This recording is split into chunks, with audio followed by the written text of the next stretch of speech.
अस्सलाम वालेकुम रहमतुल्लाहि व बरकातुहू। इत्तेहाद न्यूज़ में आप सभी का खैर मकदम है।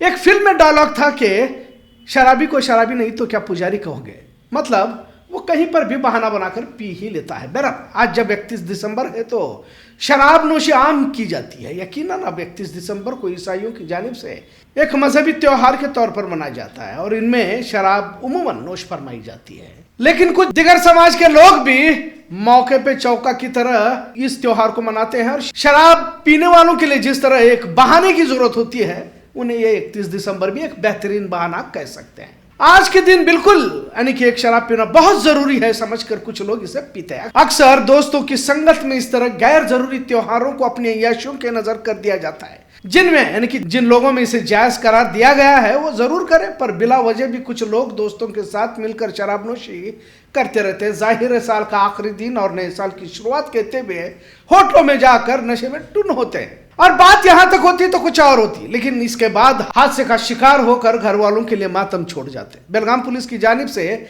नशे में सवारियां चलाने वालों पर कार्रवाई जारी है और जब कहते हैं कि नशे में इंसान रहता है तो उसे क्या सही और क्या गलत, लिहाजा हादसों में मरने वालों की तादाद इस दिन बढ़ भी जाती है। अब कुछ हॉस्पिटलों में भी डॉक्टर्स को ज्यादा ड्यूटी पर लगाने की मांग की जाती है, लेकिन यहाँ भी तस्वीर यही होती है कि सभी को इसी बहाने पार्टी करनी होती है। कल हमने इस्लामी नए साल पर एक वीडियो जरूर बनाया था, लिहाजा अब इसके तफसीलात में जाने की जरूरत नहीं है। 22 दिसंबर से अगर बेलगाम शहर की बात की जाए तो मोटरसाइकिल, स्कूटर और कार सवारों की तफ्तीश पुलिस की जानिब से की जा रही है और इनका टेस्ट भी किया जा रहा है और अब तक 138 से ज्यादा अफराद शराबनोशी करते हुए पाए जा चुके हैं, जिन पर कानूनी कार्रवाई की गई है। इन पर जुर्माना भी लगाया गया है। पर जैसे जैसे 31 दिसंबर की रात आती है शराब की खपत कई गुना बढ़ जाती है। जाहिर अब लड़कियां भी शराब नोशी में पीछे नहीं है, क्योंकि अब तो हर मामले में बराबर खड़े होने की तरबियत दी जा रही है, तो जाहिर है इसमें भी वो बराबर के हिस्सेदार बनने की कोशिश कर रहे हैं।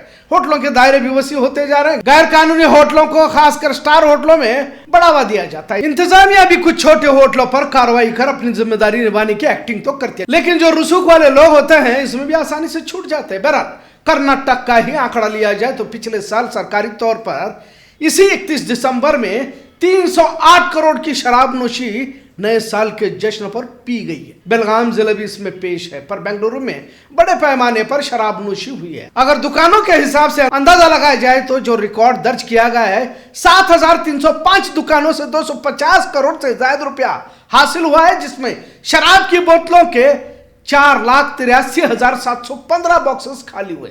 इसमें किसी मखसूस समाज के लोग कहना गलत होगा, क्योंकि अब मुसलमानों में भी नाजायज कामों में मुलविस होने के अफराद की तादाद बड़े पैमाने पर है। लिहाजा आज के 31 को मखसूस समाज के लोगों तक महदूद रखना गलत होगा। एक रिपोर्ट तो यह कहती है कि जिनका त्योहार है शायद वो भी उस हद तक शराबनोशी नहीं करते, जिनका इस त्योहार से कोई लेना देना नहीं, उनमें ही ज्यादा जोश नजर आता है और यह सिर्फ एक बहाना कहा जाए तो गलत ना होगा। अब कई मुस्लिम नौजवान गोवा के शराब खानों में नाच रहे होंगे, अब इन्हें किसी तरह की दीन की बात कुछ असर भी नहीं करती। हाँ, कुछ दिनों बाद यही कौमी हमदर्द बनकर आपके सामने नजर भी आएंगे। खैर, बात शराबनोशी की करते हैं, जिसका रिकॉर्ड हर साल बढ़ता ही जा रहा है। बेलगाम का अंदाजा 25 से 50 लाख तक बताया जा रहा है। रियासत की बात कही जाए तो 2023 में 200 करोड़ था, 2024 में 300 करोड़ से आगे जा चुका है। मतलब समाज का कितना बड़ा तबका शराबनोशी के आदी होता जा रहा है। सरकार हुकूमतों को यकीनन इससे फायदा तो होता है, जाहिर है इस पर पाबंदी भी लगाना मुश्किल होती है। अगर आप किसी चीज को रोकने की कोशिश करो तो उल्टा उसका असर होते हुए देखने को मिलता है। कई बार ड्राई डे का ऐलान भी होता है, पर रोजाना से भी ज्यादा खपत शराब की उस दिन होती है। सामने से दुकान बंद नजर आती है,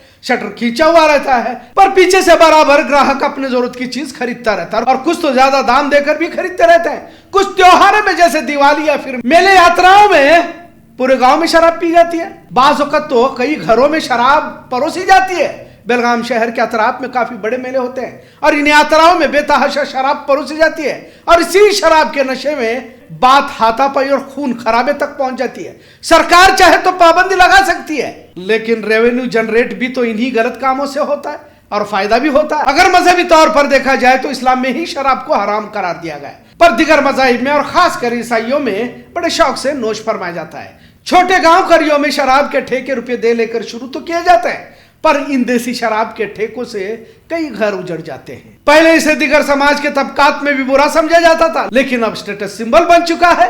बड़े बड़े होटलों में पार्टियां रखी जाती है और शराब नोशी के बगैर पार्टियां मुकम्मल कहां होती है। जाहिर है जब ज्यादा पढ़ लिख कर बड़े ओहदे पर फाइज हो जाते हैं, अफसर बन जाते हैं, तो उसूल मजहब नाम की चीज भी कहां मायने रखती है। बेलगाम में भी सिर्फ मुस्लिम नाम रखकर बड़े ओहदों पर बैठे कई अफसर शराब पीना फक्र समझते हैं। लेकिन याद रखना, जब कोई हराम चीज को तुम खुद हलाल समझकर नोश फरमाते हो और जायज ठहराते हो, तो फिर उसके नतीजे में जो तबाही आती है उसका तसव्वुर भी आप नहीं कर सकते। खुदा की लाठी में आवाज नहीं होती।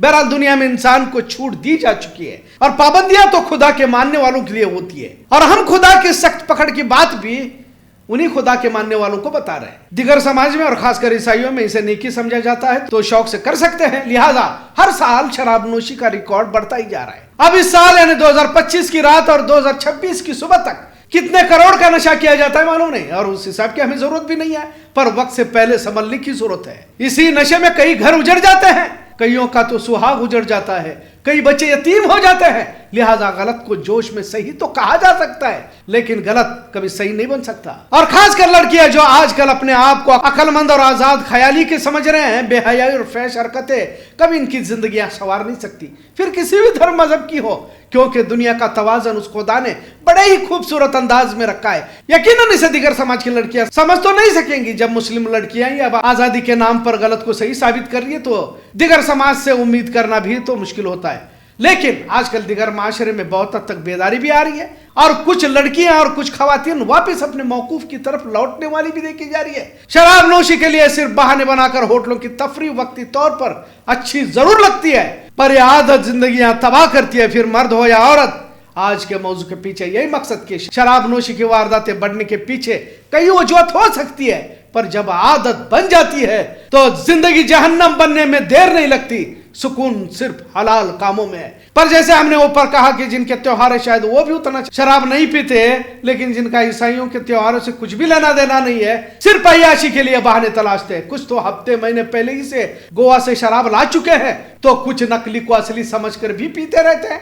आपको याद होगा कि बेलगाम में कई मरतबा नकली शराब, विलायती शराब के लेबल लगाकर बेची गई है, और कई बार एक्साइज ने छापेमारी कर पकड़ा भी है। लेकिन जब एक आध खबर हम तक पहुंचती है तो कितनी शराब गैर कानूनी तौर पर बेची जाती होगी और कितने लोग मरते होंगे और बीमार भी हो जाते होंगे। जो भी हो, लेकिन जिस समाज का बड़ा तबका अपने आप को शराब के हवाले कर रहा है, इतना जरूर है कि नशे में डूबती नस्ल कभी मुस्तकबिल को संवार नहीं सकती, इतना जरूर। आज का मौजू कैसा लगा इस पर जरूर कमेंट करें। इत्तेहाद देखने के लिए शुक्रिया। अल्लाह हाफिज।